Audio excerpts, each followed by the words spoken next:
సరే నీకైతే ఈ క్రిస్టియానిటీ వల్ల ఏం బాధలు లేవు కదా ప్రస్తుతానికి, ఎందుకు మనకి లేనిపోని గొడవ ఇది ఎందుకు అని వాళ్ళు నన్ను ఒక కూతురుగా, ఒక అక్కగా, ఒక చెల్లిగా, ఒక ఫ్రెండ్గా భావించే చాలామంది కొంచెం మదనపడి నేను ఓకేగా ఉన్నానా లేదా అని వాళ్ళు పరామర్శించి ఇట్లాంటి కాల్స్ చేస్తున్నారు.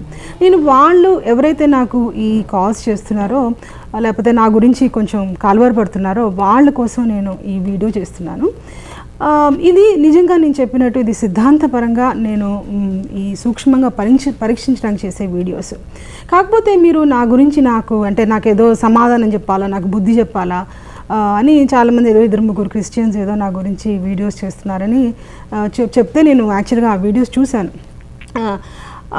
వాళ్ళకి మీ మీద నాకు ఎట్లాంటి ద్వేషం లేదు, మీరెవరో కూడా నాకు తెలియదు. సరే నా గురించి మీరు ఏదో చేయాలి, నా మీద బురద చల్లాలి, లేకపోతే మీ క్రిస్టియానిటీని నేను వేరే